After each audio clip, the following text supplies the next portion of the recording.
I decided we're going to actually try and beat a stage in Runic Survivor, so let's have a go at it here. I decided to go with the Blast into Aura setup. So we got Blast linked into Aura. And this has been a pretty reliable setup for me to start out with. And then going for some links right off the bat, we got it linked into another Blast. And then I grabbed another link after that. We got on the first sigil, and I'm just going right at it here. We got it linked to another Blast now. So first sigil is almost done. Here's the first boss, first Guardian. Wasn't too hard. I kind of realized I could just sit at a range and just tap it with Blast. It goes faster if I get close and get Aura on it as well, but at this point I didn't have quite enough damage to be able to do that. So I took Living Scythe because I'm not wild about most of the Guardian rewards.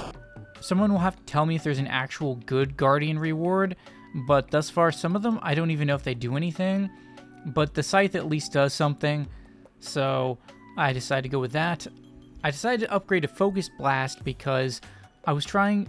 Focus Blast does more damage than the other options, and I was trying to make sure I could activate the chain well, which requires doing enough damage on the initial spell to be able to get kills so that I can get the aura activated, because it's a chain on kill, right? So your chain can fall apart if you don't have enough DPS, don't have enough damage on that first spell to get kills with.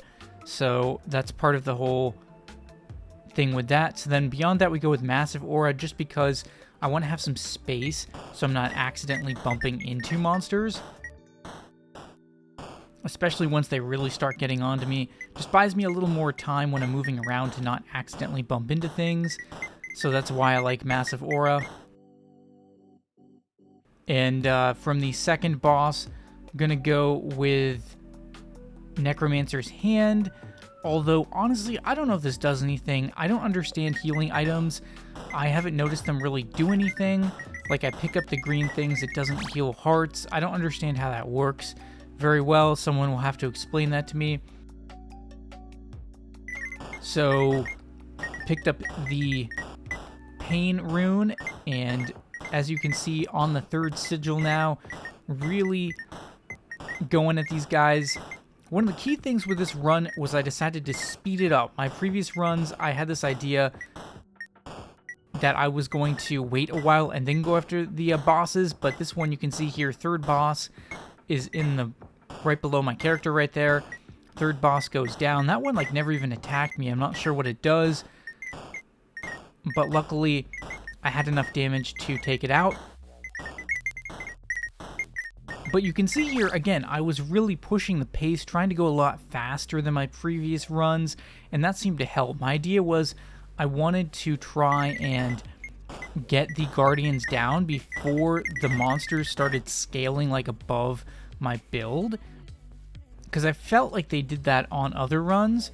I decided to take Remnants of the Destroyer here, probably kind of a dumb move because I wasn't going to make the run last long enough at this point to actually take advantage of that, and I never even noticed it activate either, so maybe I just ended the run sooner than it was going to activate. Let's see.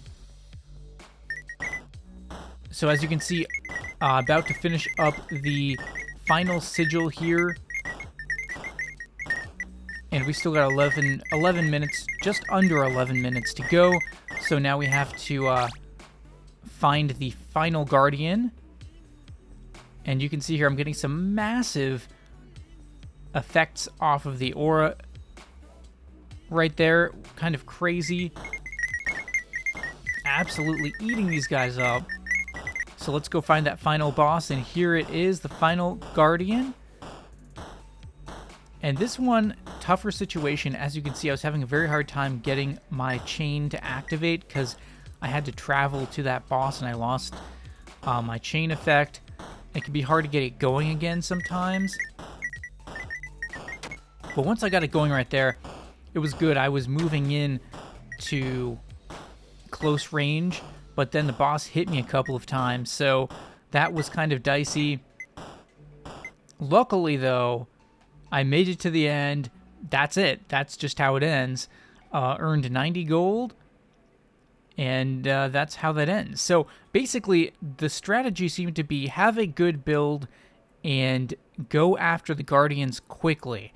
I'm curious what your guys' experiences have been with this, but that seemed to be what worked for me, was to actually not try to make it a survival game, but instead go after the bosses as quickly as possible and try to make my build as strong as possible, as quickly as possible. So, interesting to figure out. So, that's going to do it for this video. So, leave a like if you guys enjoyed, and I will see you in the next video.